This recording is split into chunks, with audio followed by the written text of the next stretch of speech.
To भी equal to I R. Basically ये oh ohms law है जिसके बारे में हम जानते हैं। इसके अलावा जो दूसरा ओम्स लॉ था, याद करो, ओम्स लॉ के बारे में हमने क्या सीखा था, मतलब भी equal to I R. And इसके अलावा एक दूसरा एक्सप्रेशन सीखा था क्या, जे इक्वल टू, जल्दी बोलिए, J equal to sigma T, J equal to sigma T.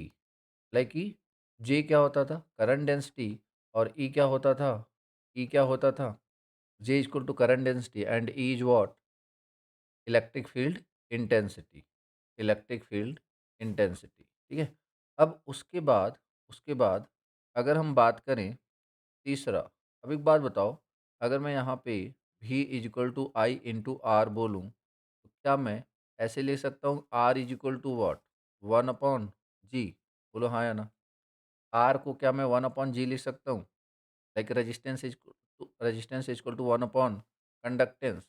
तो यहाँ पे I is equal to G into भी।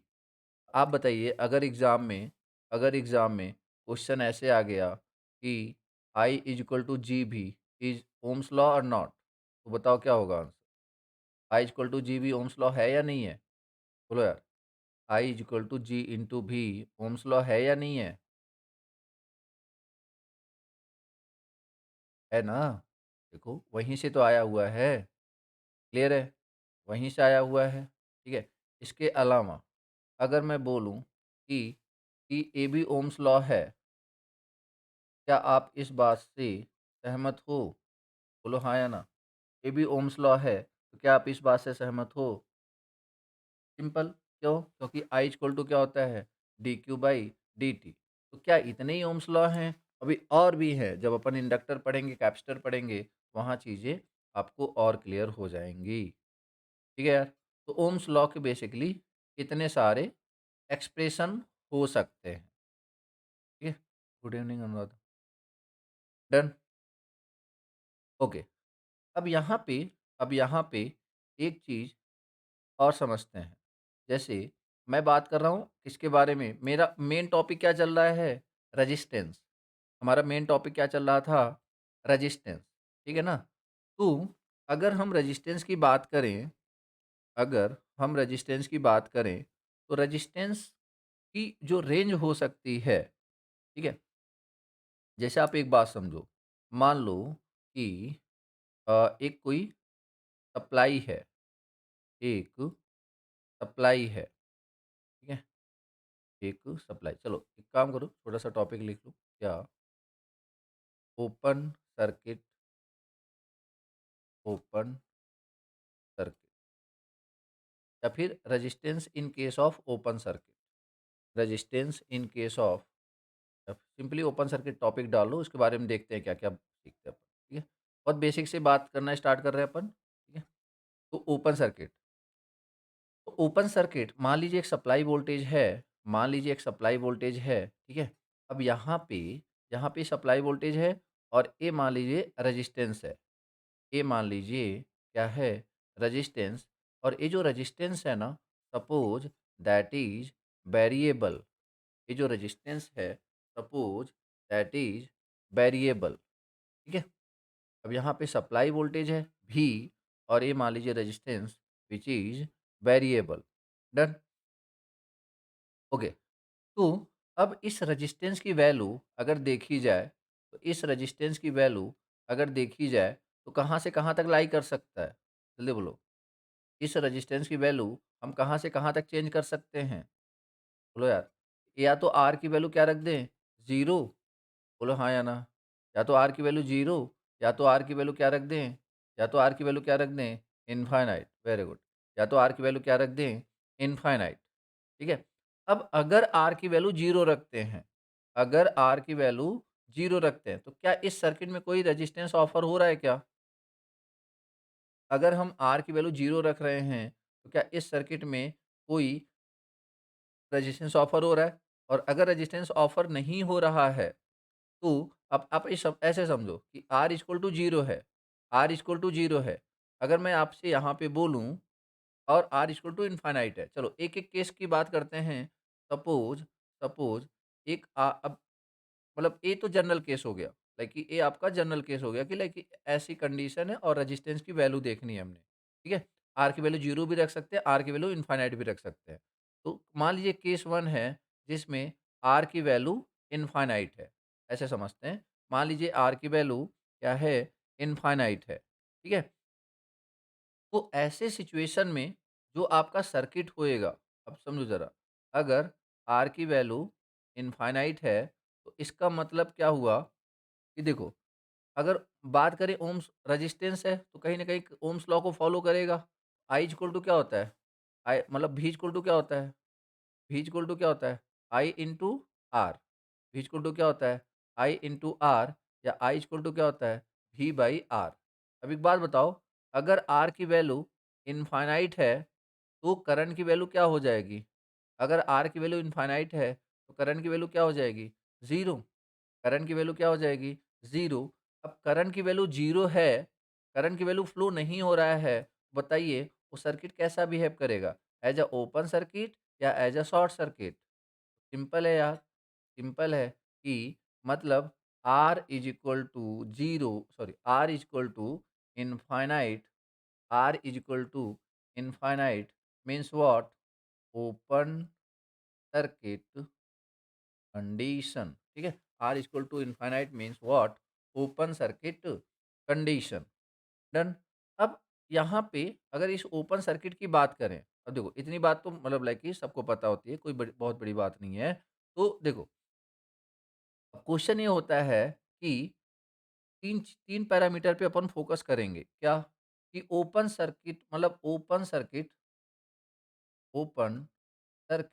कंडीशन में, ओपन सर्किट कंडीशन में, क्योंकि बार-बार यूज़ होने वाला है ना, इसलिए मैं जस्ट इसलिए रिकॉल करा रहा हूँ ताकि चीज़ें आपको टाइम पे याद आ जाए। तो बताइए, ओपन सर्किट कंडीशन में आर की वैल्यू क्या होती है? 0 या इनफाइनाइट? जल्दी बोलिए, 0 या इनफाइनाइट?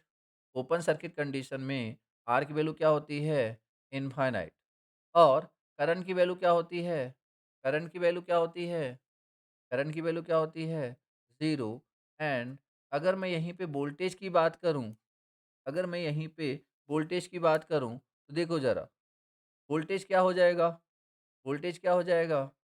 देखो, अब जैसे कई लोग को ऐसे समझो कि लाइक कि उनके दिमाग में sir V equal to I into R, तो आई की वैल्यू 0 और आर की वैल्यू इनफाइनाइट, तो 0 इंटू इनफाइनाइट क्या होता है? 0 इंटू इनफाइनाइट क्या होता है? बोलो, 0 इंटू इनफाइनाइट क्या होता है? That is undefined, that is undefined. समझ में आया? क्या ये बात क्लियर है? लाइक कि आप इसको नहीं बता सकते कि क्या कौन-सा नंबर होने वाला है। क्या इतनी बात हमें क्लियर है? तो हम इसलिए वहाँ पे ना 0 बोलेंगे, ना तो इनफाइनाइट बोलेंगे। क्या ये बात हमें समझ में आ रही है? हम वोल्टेज को ना 0 बोलेंगे, ना इनफाइनाइट बोलेंगे। क्या ये बात सबको समझ में आ रही है? ठीक है? तो अब एग्ज़ैक्टली क्या बोलेंगे, वो हम सर्किट के पास आकर के देखते हैं।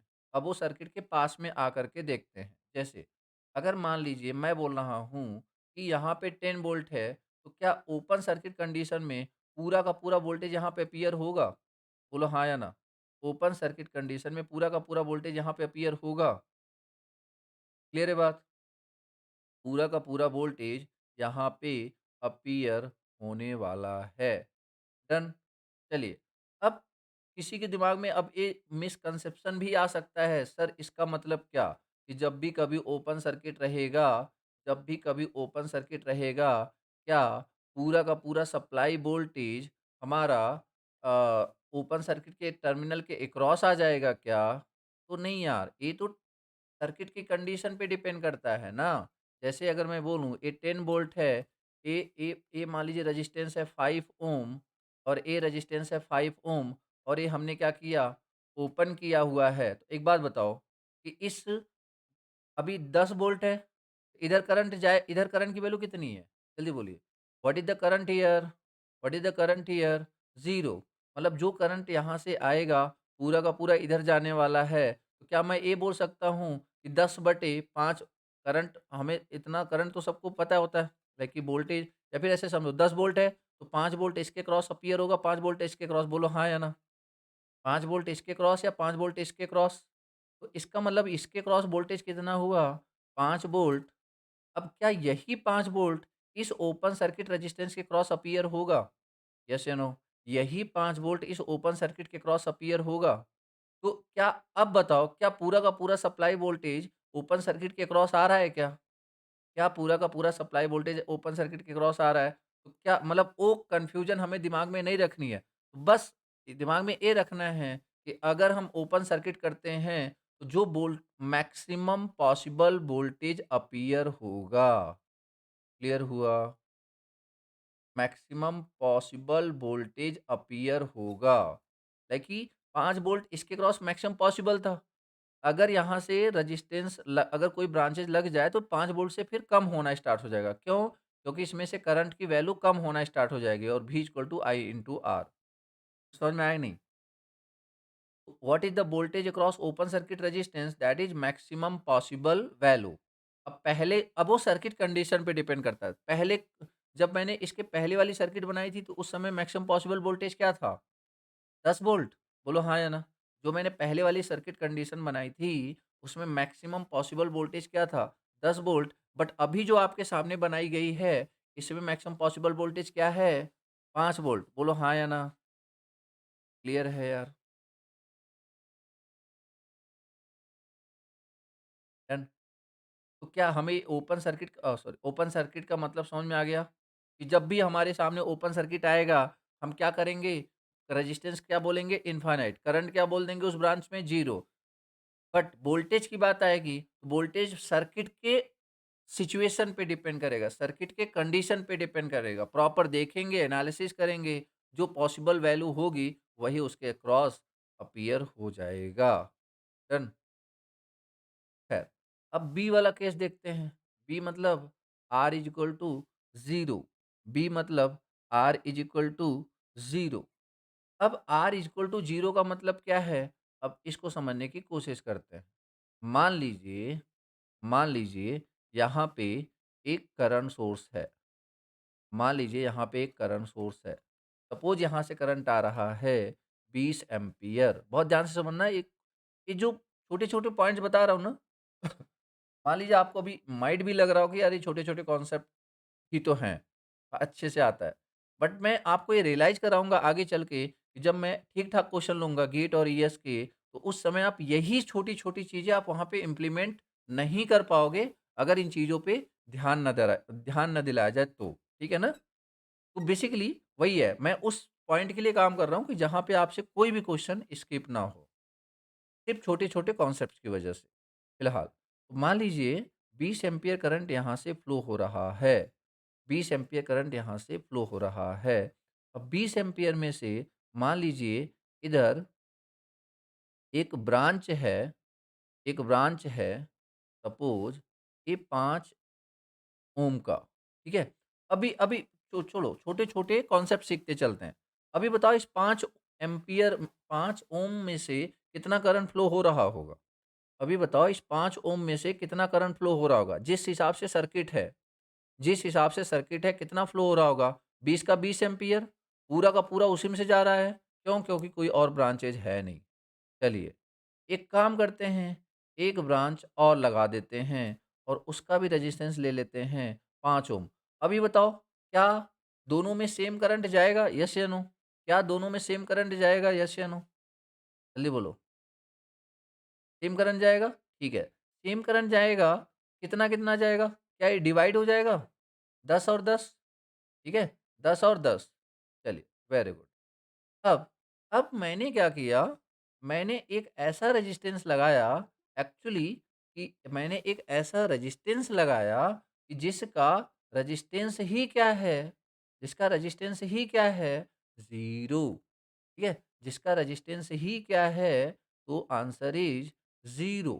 ठीक है? जैसे मान लीजिए यहाँ पे पॉइंट ए है, पॉइंट बी है, तो बेसिकली यहाँ पे हम क्या बोल रहे हैं कि व्हाट इज़ द रेजिस्टेंस तो समझते हैं इसको। अब रेजिस्टेंस की वैल्यू क्या ले ली हमने 0 रेजिस्टेंस की 0 मतलब अगर इसका अब एक हर्डल दिखाता, इसका मतलब क्या था कि रेजिस्टेंस प्रेज़ेंट है।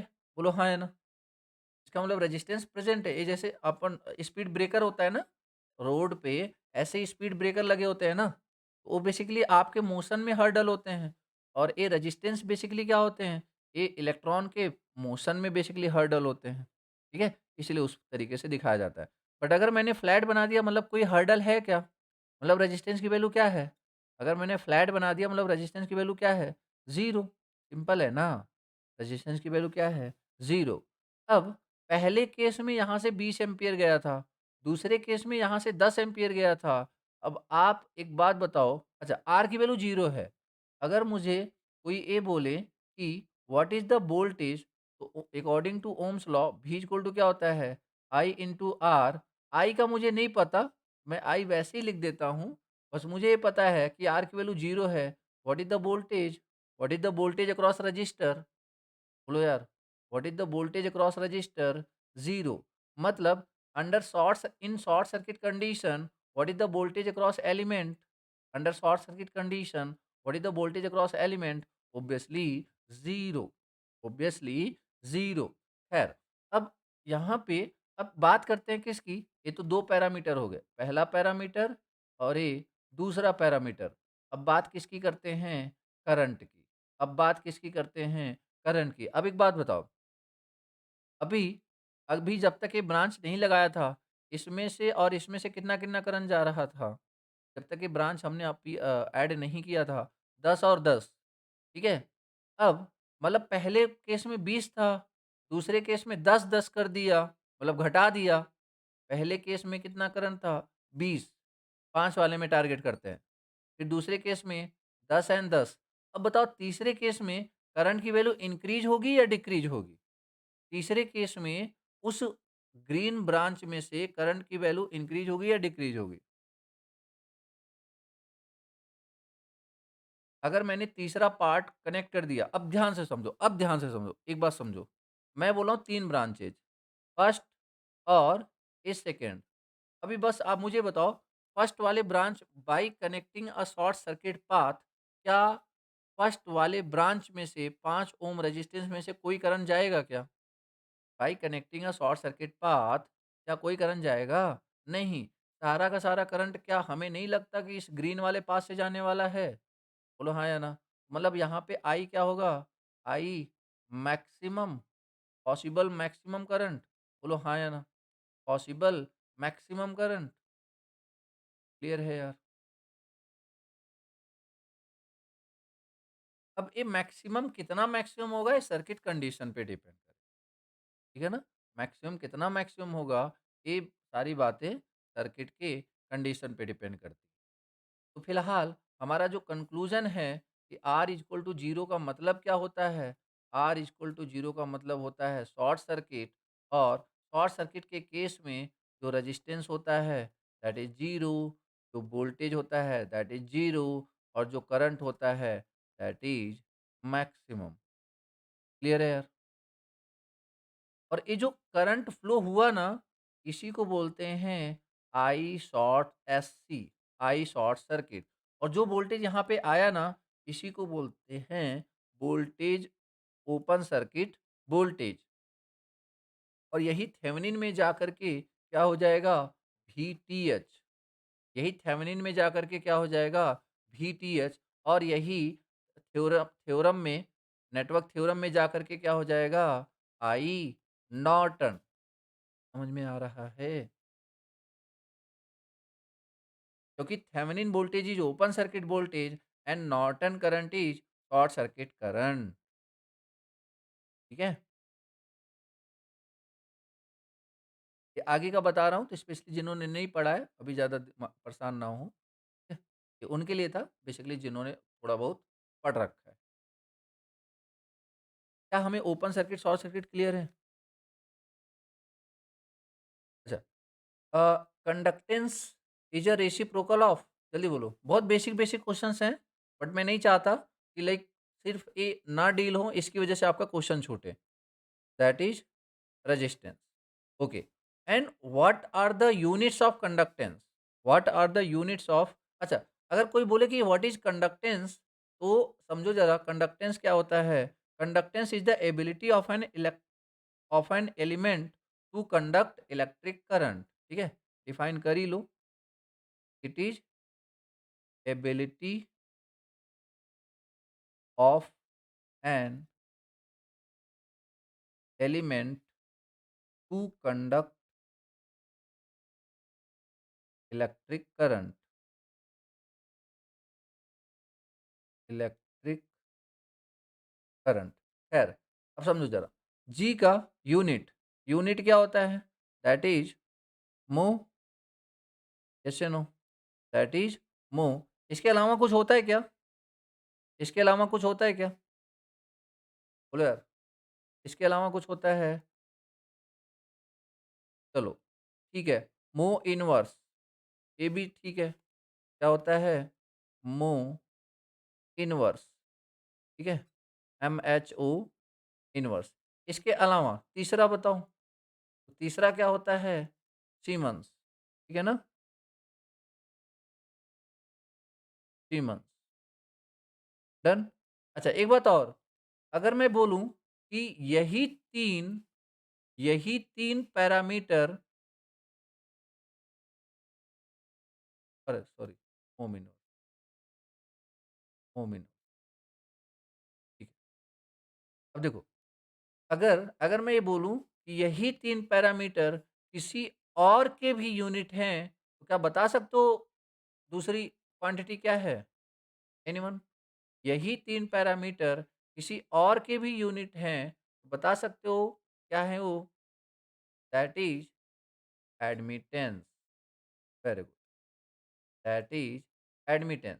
तो चाहे हम एडमिटेंस की बात करें या फिर चाहे हम कंडक्टेंस की बात करें, दोनों की जो यूनिट होती है वो सेम होती है। और इसी तरह चाहे हम रेजिस्टेंस की बात करें, चाहे हम इम्पीडेंस की बात करें, दोनों की यूनिट सेम होती है। या फिर ऐसे समझो, कंडक्टेंस, एडमिटेंस और ससेप्टेंस, ससेप्टेंस, इसको जी से रिप्रेजेंट करते हैं, इसको वाई से रिप्रेजेंट करते हैं और इसको बी से रिप्रेजेंट करते हैं। नाम सुना है ना? बोलो यार, नाम सुना है ना? और अगर मैं यहीं पे मैं बात करूं किसकी, ओम, या फिर जैसे ओम, तो ओम किसका यूनिट होता है? बोलो, ओम किसका यूनिट होता है? तो ओम रेजिस्टेंस। इसी तरह ओम भी तीन तीन पैरामीटर का यूनिट होता है। किसका किसका? एक तो रेजिस्टेंस, एक तो रिएक्टेंस और एक इम्पीडेंस। ठीक है? बहुत बेसिक बात है, बट वही है कि इस पे हमारा ध्यान नहीं जाता कि ये सिमिलरिटीज क्या है। क्लियर है?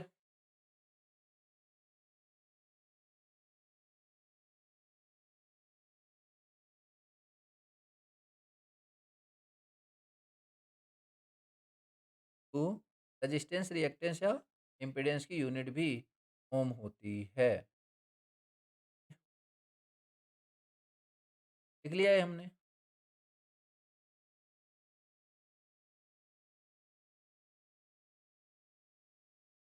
ओके।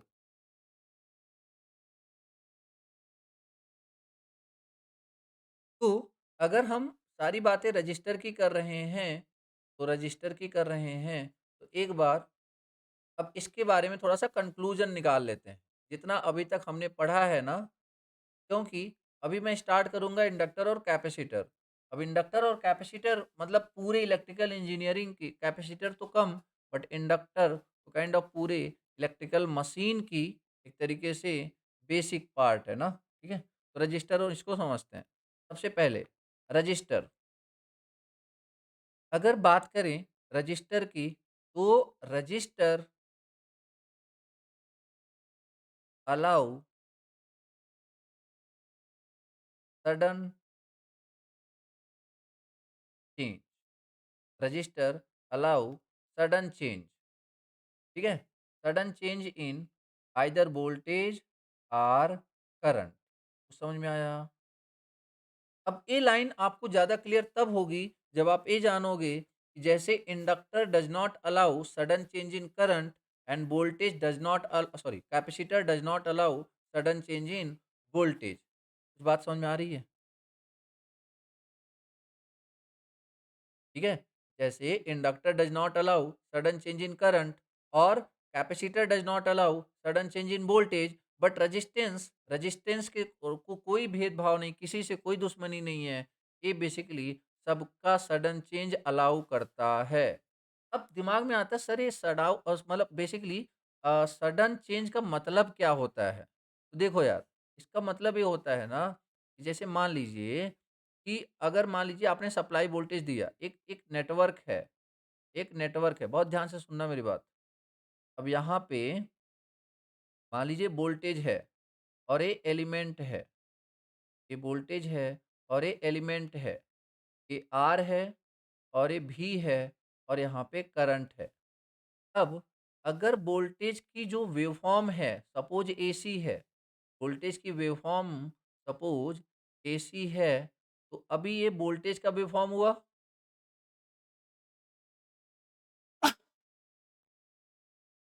अभी ये वोल्टेज का वेवफॉर्म हुआ। अभी ये वोल्टेज का वेवफॉर्म हुआ और अगर मैंने यहाँ पे करंट का वेवफॉर्म ड्रॉ करना है ना, तो करंट का वेवफॉर्म देखो, क्या करंट एग्ज़ैक्टली वोल्टेज को फ़ॉलो कर रहा है? बोलो हाँ या ना? क्या करंट एग्ज़ैक्टली वोल्टेज को फ़ॉलो क मतलब करंट वोल्टेज को फ़ॉलो कर रहा है? इसका मतलब क्या हुआ? जब वोल्टेज चेंज हो रहा है, उस at the same time current change हो रहा है। बोलो हाँ या ना? जब वोल्टेज चेंज हो रहा है, at the same time current change हो रहा है। इसका मतलब क्या हुआ? कि सडन चेंज वोल्टेज और करंट में अलाउ हो रहा है ना? समझ में आया नहीं? या फिर ऐसे समझो 2 लोग थे, 2 लोग थे। कौन? एक था वोल्टेज नाम का, लाइक कि ऐसे समझो छोटे बच्चे थे। एक वोल्टेज नाम का छोटा बच्चा और एक करंट नाम का छोटा बच्चा, ठीक है? ध्यान से समझो, शायद आपको चीज़ें क्लियर हो जाएँ। अब ये दोनों साथ में जा रहे थे, ये दोनों साथ में जा रहे थे। अब रेजिस्टेंस जो एक पहला, लाइक कि एक समझो एक थर्ड पर्सन, 2-3 लोग रास्ते में खड़े थे। रजिस्टर, इंडक्टर और कैपेसिटर। रजिस्टर, इंडक्टर और कैपेसिटर और वोल्टेज और करंट बेसिकली सिंपल 2 छोटे-छोटे बच्चे जा रहे थे। अब ये जो रजिस्टर है, ये किसको रोकेगा, किसको अपोज़ करेगा? बोलो, किसको अपोज़ करेगा? वोल्टेज या करंट को? वोल्टेज को या करंट को? किसका अपोज़ करेगा? तो आंसर इज़ किसी का अपोज़ नहीं करेगा, किसी का अपोज़ नहीं करेगा। समझ में आया? मतलब दोनों को स्मूथली जाने देगा। मतलब अगर रजिस्टर है तो sudden change in voltage allowed, sudden change in current allowed. Done? Done? या फिर आप एक इस चीज़ को ना थोड़ा और इन बहुत बेसिक से समझो। मैं क्या बोल रहा हूँ? एकदम सिंपल कि लाइक एकदम एक कांस्टेंट स्पीड से जा रहे थे। एक कांस्टेंट स्पीड से जा रहे थे। ठीक है ना? एक कांस्टेंट स्पीड से जा रहे थे। तो किसी को कोई प्रॉब्लम नहीं हुई। बहुत ध्यान से सुनना। कांस्टेंट स्पीड से जा रहे थे, तो किसी को कोई दिक्कत ही नहीं हुई। चाहे वो रजिस्टर हो, चाहे इंडक्टर हो, चाहे कैपेसिटर हो। थोड़ा ध्यान से सुनना, ज़्यादा अच्छे से क्लियर हो जाएगा। अगर वो एक कांस्टेंट स्पीड से जा रहे थे, तो किसी को प्रॉब्लम नहीं हुई।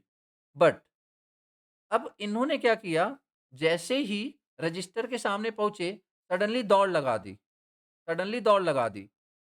मतलब अब रजिस्टर देख रहा है कि इन्होंने सडनली अपनी स्पीड क्या कर दी, चेंज कर दी। मतलब चेंज इन वोल्टेज, मतलब सडनली दौड़ लगा दी, मतलब change in voltage, change in voltage and change in current. तो अगर ये सडन चेंज रेजिस्टेंस इस सडन चेंज का रेजिस्टेंस अपोज करेगा क्या? बोलो, सडन चेंज का रेजिस्टेंस अपोज करेगा तो आंसर इज नो। ठीक है? चलिए अब आगे चलते हैं। क्योंकि एक्चुअली मैं इसलिए बोल रहा हूँ, क्योंकि अगर ये कांस्टेंट स्पीड से चल रहे हैं ना, तो डीसी और मतलब इंडक्टर और कैपेसिटर भी अपोज़ नहीं करते। याद रखना इस बात को। क्योंकि इंडक्टर और कैपेसिटर को ना करंट और वोल्टेज से दुश्मनी नहीं है। उनको दुश्मनी किससे है? उनको दुश्मनी इस बात से है कि करंट और वोल्टेज में सडन चेंज नहीं होना चाहिए। समझ में आया? इन ऐसा मत समझना इंडक्टर को करंट से प्रॉब्लम है। करंट से प्रॉब्लम नहीं है, करंट में सडन चेंज से प्रॉब्लम है। आ रही बात समझ में? इंडक्टर को इंडक्टर को करंट से प्रॉब्लम नहीं है, करंट का अपोज़ कभी नहीं करता वो। Inductor sudden change in current का अपोज करता है। डन। क्योंकि अगर एक बात समझो, अगर मैं बोलूँ, मैं क्या बोल रहा हूँ? अगर आपके दिमाग में ये चलता है कि रेजिस्टेंस करंट का अपोज करता है, तो मैं यहाँ पे क्या बोल रहा हूँ कि resistance does not allow sudden change in current. मतलब रेजिस्टेंस करंट और वोल्टेज का अपोज कर रहा है या नहीं कर रहा? या सिंपल मैं एक लाइन बोल रहा हूँ, ध्यान से सुनना। रेजिस्टेंस करंट का अपोज करता है, यस या नो? रेजिस्टेंस करंट का अपोज करता है, यस या नो? रजिस्टर करंट का अपोज करता है, यस या नो? हाँ, करता है। तभी तो रजिस्टर है ना, तभी तो resistance is a property which oppose to flow of electron. बोलो हाँ या ना? Which flow of which oppose the flow of electron. अब दूसरी लाइन सुनो, क्या resistance sudden change in current का अपोज करता है? नहीं करता। अब बात क्लियर हो रही है? अब बात क्लियर हो रही है? तो बेसिकली हमें यहाँ पे सिंपल करंट और वोल्टेज से प्रॉब्लम ही नहीं है। हमें यहाँ पे डिस्कशन किस पे करना है कि जब भी करंट में अब सर कई लोगों तो सर ये सडन चेंज का कॉन्सेप्ट आ क्यों रहा है दिमाग में ये बता दो पहले तो। एक बात बताओ, जब भी आप एसी सप्लाई दोगे तो करंट और वोल्टेज देखो सडनली चेंज हो रहा है कि नहीं हो रहा है? देखो ध्यान से, बार-बार चेंज हो रहा है कि नहीं हो रहा है? तो एसी में तो सडन चेंज आएगा ना। आगे बात समझ में? तो मतलब क्या हुआ कि register allow sudden change in voltage. अब बोल, अब दोनों आगे बढ़ गए। रजिस्टर ने कोई अपोज नहीं दिखाया, तुरंत देख के दौड़ गए, कोई अपोज नहीं दिखाया। बस जैसे ही इंडक्टर के पास पहुँचे, इंडक्टर ने वोल्टेज को वोल्टेज में जो सडन चेंज हो रहा है, उससे उसको कोई प्रॉब्लम ही नहीं है। उसको किसके सडन चेंज से प्रॉब्लम है? किसको सडन चेंज से प्रॉब्लम है? करंट के सडन चेंज से प्रॉब्लम है। मतलब इसका मतलब इंडक्टर में कौन आगे निकल गया?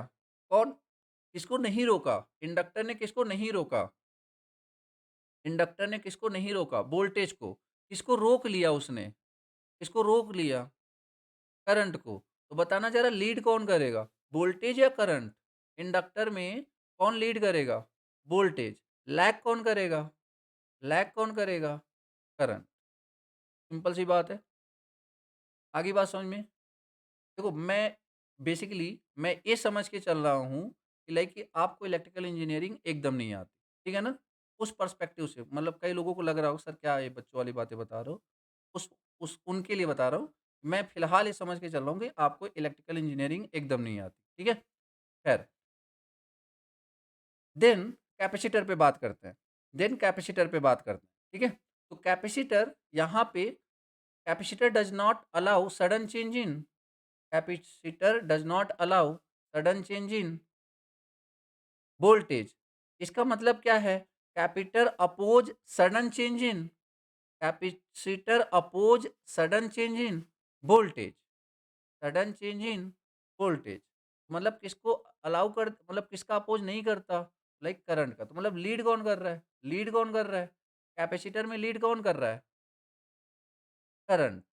लैग कौन कर रहा है? वोल्टेज। ये पहली लाइन हमें क्लियर है क्या? कि register allow sudden change in voltage and current. ठीक है यार। बेसिकली मैं इंडक्टर और कैपेसिटर के लिए ना प्लेटफॉर्म क्रिएट कर रहा हूँ। ठीक है?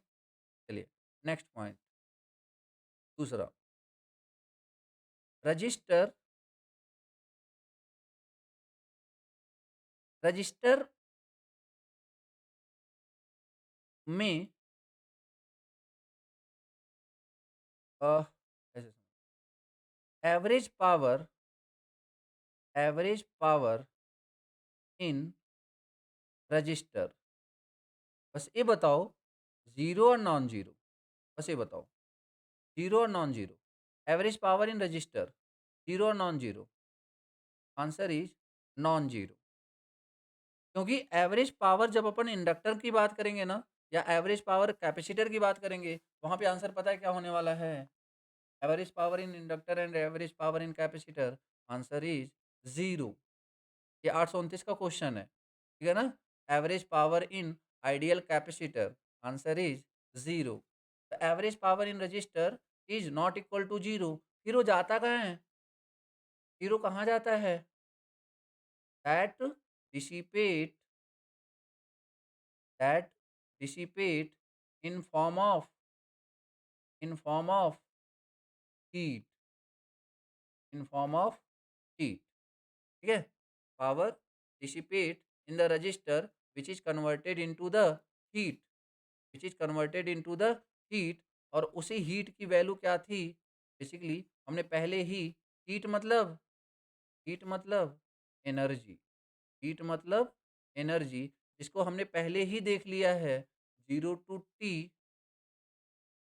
देन वी टी इंटू, मतलब 0 to T P T dot D T, या फिर 0 to T D T into I T D T, या फिर 0 से टी आई टी का whole square R into T, I T का होल स्क्वायर आई टी का whole square R into I square R into T T, ठीक है? या फिर या फिर या फिर इंटीग्रेशन ऑफ टी टी का whole square into T T. चलिए, तो ये बेसिकली कुछ एवरेज पावर। और अगर यही इन्हीं एवरेज पावर की बात मैं डीसी में करूं, सिंपल यार, एक जस्ट ओवरव्यू, क्या वी आई, या फिर आई स्क्वायर आर, या फिर वी स्क्वायर बाई आर, ठीक है? अच्छा, एक बात और, जैसे हमें ये तीनों फार्मूला पता होता है, बट हम इसको कब लगाते हैं? इसको कब लगाते हैं? आई स्क्वायर आर कब लगाते हैं? जब क्या सेम किस में लगाते हैं? मैक्सिमम सीरीज में। मैक्सिमम किस में लगाते हैं? सीरीज में।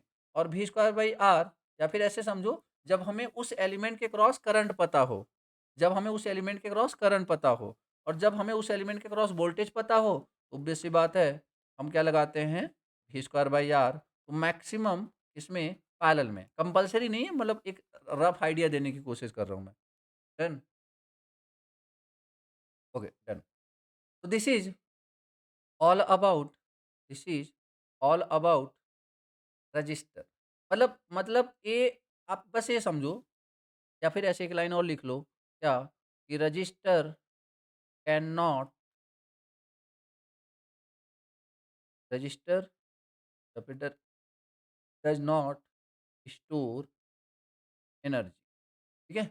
रजिस्टर बेसिकली एनर्जी को स्टोर नहीं करता, ठीक है? ये एनर्जी स्टोरिंग की प्रॉपर्टी